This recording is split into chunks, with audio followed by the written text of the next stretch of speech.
Hi నమస్తే welcome to Myra media నేను మీ కేవీఆర్ ఆంధ్రప్రదేశ్ లో కూటమి సర్కారు కొలువైన తర్వాత ఇది రెండవ కేబినెట్ సమావేశం నిన్న ఇటు జనసేన మంత్రులు అటు టీడీపీ మంత్రులతో ఒక కీలక సమావేశాన్ని కేంద్ర కేబినెట్ సమావేశాన్ని చంద్రబాబు సర్కార్ నిర్వహించింది. ఇందులో కొన్ని కీలక అంశాలను అడ్రస్ చేస్తూ కొన్ని స్పష్టమైన ఆదేశాలను జారీ చేశారన్నమాట. అందులో భాగంగా ఇసుక పాలసీకి సంబంధించి ఎప్పటి నుంచో ఉన్న విమర్శలే గతంలో వైసీపీ సర్కారు ఇసుకను ఇష్టారాజ్యంగా అమ్మేసుకుందని చెప్పి ఆ పార్టీ నాయకులకు అదొక ఆదాయ వనరుగా మారిందని చెప్పి తీవ్రంగా విమర్శలు చేసిరు కూటమి కీలక నేతలు.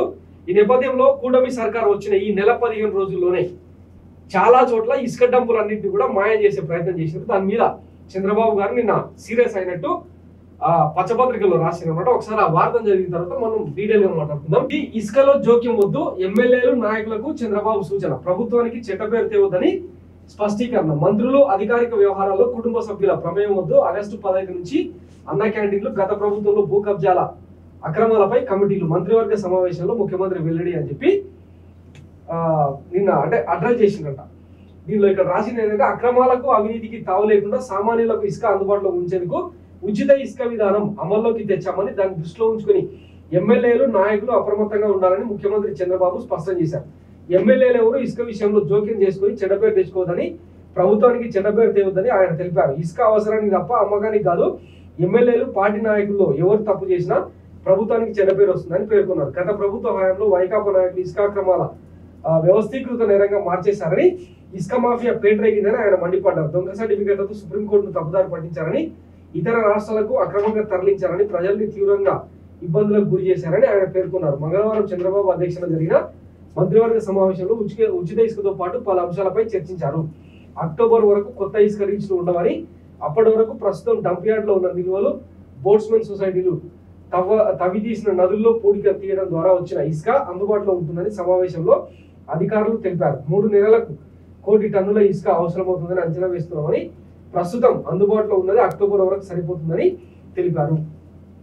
సో ఇది కేబినెట్ లో కీలకంగా చర్చించిన అంశం అన్నమాట. అయితే వాస్తవానికి అంటే చంద్రబాబు సర్కార్ వచ్చిన తర్వాత అమరావతి మీద, పోలవరం మీద, అలాగే గత ప్రభుత్వ తప్పొప్పుల మీద ఇప్పటికే పలు రకాల శ్వేతపత్రాలను రిలీజ్ చేసిండ్రు. ఇందులో ఇసుక మాఫియాకి సంబంధించిన ఇసుక పాలసీకి సంబంధించిన శ్వేతపత్రం కూడా చంద్రబాబు గారు విడుదల చేశారు.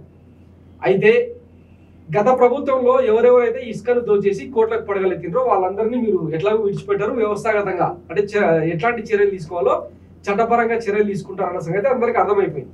కానీ ఇక్కడ మా పాయింట్ ఏంటంటే కూటమి సర్కార్ అధికారంలోకి వచ్చిన ఒక నెల రోజుల వ్యవధిలోనే 100 కోట్ల ఇసుక హాంఫర్ట్. ఇది ఎక్కడ ఓన్లీ రావులపాలెం, అలమూరు ఏరియాలో మాత్రమే. మహేంద్రవరంలో దాదాపు ఊడి చేశారు. కొత్తపేట నియోజకవర్గంలో మొదలైన దోపిడీ, అధికార ప్రతిపక్షాలు ఏకం, రావులపాలెం మండలంలో ఇసుక నిల్వలు మాయం, దర్జాగా తరలించిపోతున్న అక్రమార్కులు, ఎమ్మెల్యే తనయుడు గోపాలాపురం వ్యాపారి పేర్లతో హవా, రెవెన్యూ అనుమతులు లేవన్న ఆర్డీఓ, నిత్యం 1 కోటి ఇసుక దోపిడీ, అధికారంలోకి రాగానే ఇదేం పని అంటున్న జనం, పవన్ ఎలా స్పందిస్తారన్న దానిపై సర్వత్రా చర్చ. ఇది ఎప్పుడు 6వ తారీఖున వచ్చిన వార్త అన్నమాట. నిన్న మొన్నటి వరకు వైసీపీ పాలకులు నిబంధనలకు వ్యతిరేకంగా ఇసుకను కొల్లగొట్టుకుపోతున్నారని గగ్గోలు పెట్ట నేతలు ఇప్పుడు ఇదే ఇసుక సొమ్ము కోసం అరువులు చేస్తున్నారు. వర్షాకాలం ఇసుక కొరత రాకుండా వైసీపీ ప్రభుత్వ హయాంలో ఉమ్మడి తూర్పుగోదావరి జిల్లాలో చాలా చోట్ల ఇసుక నిల్వలు పెట్టారు. అయితే ఎన్నికల్లో టీడీపీ, జనసేన, బీజేపీ కూటమి రాష్ట్రంలో విజయం సాధించింది. భారీ మెజారిటీ స్థానాలు దక్కించుకుని ఇటీవల పాలనా పగ్గాలు చేపట్టడం వెంటనే ముఖ్యంగా ఈ ఇసుకను తరలించే కార్యక్రమాన్ని ఎక్కడికక్కడ ఎమ్మెల్యేలు, వాళ్ళ అనుచరులు, స్థానిక ప్రజాప్రతినిధులు చేసేసారు. హాంపర్ట్ కూడా చేసేసారు. దానికి సంబంధించిన ఎవిడెన్స్. మరి పాత ప్రభుత్వంలో నిందితులను ఎవరైతే మీరు అక్యూజ్ అనుకుంటున్నారో వాళ్ళ మీద చర్యలు తీసుకోవాలని భావించినప్పుడు మరి ఈ నిల్వలను కొల్లగొట్టిన మీ సర్కారు నేతలను, మీ సర్కారు ప్రజాప్రతినిధులను అరెస్టులు చేయరా, వాళ్ళ నుంచి రికవరీ చేయాల్సిన అవసరం లేదన్నది కూడా రాష్ట్ర ప్రజలకు తెలియాల్సిన అవసరం ఉంది. ఇట్లా పచ్చపత్రికలు ఎన్కేసుకు వచ్చినంత మాత్రాన నిజం అబద్ధం అయిపోదు కదా. అక్రమాలు అక్రమాలే, సక్రమాలు సక్రమాలే. సో గత ప్రభుత్వం మీద మీరు ఎట్లయితే తీవ్రమైన ఆరోపణలు చేసిండ్రో, ఇసుక పేరుతో చాలా మందిని తొక్కి చంపిండ్రని చెప్పి మాట్లాడిండ్రు, 1000 కోట్లు పోగేసుకున్నారని చెప్పి మీరే మాట్లాడిండ్రు. ఇది ఒక మంచి ఇనిషియేషన్ అనుకుందాం. ఇసుకలో జోక్యం చేసుకోవద్దని చెప్పి ఎక్కడికక్కడ ఎమ్మెల్యేలను అలర్ట్ చేసిన ప్రయత్నం మంచిదే అనుకుందాం. వాస్తవానికి అంటే గత ప్రభుత్వంలో జగన్మోహన్ రెడ్డి సర్కారు ఎన్నో పాలనా సంస్కరణలు చేపట్టిన, విద్యా వైద్యం లాంటి వాటిని విలేజ్ సెక్రటేరియట్ వ్యవస్థను, వాలంటీర్ వ్యవస్థను, పెన్షన్ల విధానాన్ని అన్ని ఆదర్శంగా చేసుకుంటూ పోయినా ఎమ్మెల్యేల అవినీతి కారణంగా చాలా చోట్ల ఓడిపోవాల్సి వచ్చింది. అది అందరికీ తెలిసిన విషయమే ఆంధ్రప్రదేశ్ వ్యాప్తంగా. సో ఆ తప్పులు మీరు చేస్తే ఓడిపోతారని హింట్ ఇవ్వడం, చెడ్డ పేరు వస్తుంది ప్రభుత్వానికి అని చెప్పడం మంచి విధానమే. కానీ మాటలకు చేతలకు మధ్య అంతరం లేకుండా చూసుకోవాల్సిన బాధ్యత కూటమి సర్కార్ మీద ఉంది. ముఖ్యంగా చంద్రబాబు మీద ఈ ఆంధ్రప్రదేశ్ ప్రజలు ఎన్నో హోప్స్ పెట్టుకున్నారు. 40 ఏళ్ల రాజకీయ అనుభవం ఉన్న విజనరీ కాబట్టి ఆయన నుంచి చాలా ఆశిస్తున్నారు ప్రజలు.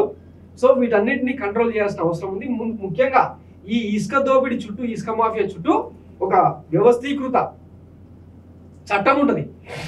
అధికారులు సహకరిస్తారు, ప్రజాప్రతినిధులు సహకరిస్తారు, ఎమ్మెల్యేల సహకారం ఉంటుంది. సో ఈ కోటరీని భగ్నం చేయాలంటే చాలా స్ట్రిక్ట్ నిర్ణయాలు తీసుకోవాల్సి ఉంటుంది. మరి వాటన్నిటికీ చంద్రబాబు రెడీ అయినా కాదా అన్నది కూడా రాష్ట్ర ప్రజలకు తెలియాల్సిన అవసరం ఉంది. ఒకవేళ మీరు కూడా గత ప్రభుత్వం చేసినట్టే చేస్తే గత ప్రభుత్వానికి ఎట్లాంటి రిజల్ట్స్ వచ్చినాయో అట్లాంటిదే వచ్చే ఎన్నికల్లో వచ్చే అవకాశం ఉంటుంది. కాబట్టి ముందే తేరుకోవాల్సిన అవసరం అయితే ఉంది.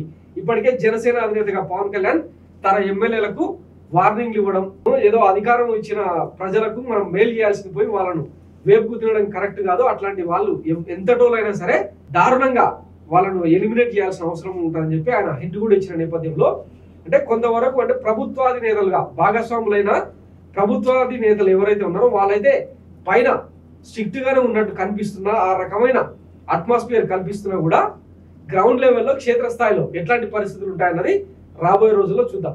Thanks for watching my media. నేను మీ కేవీఆర్. Thank you.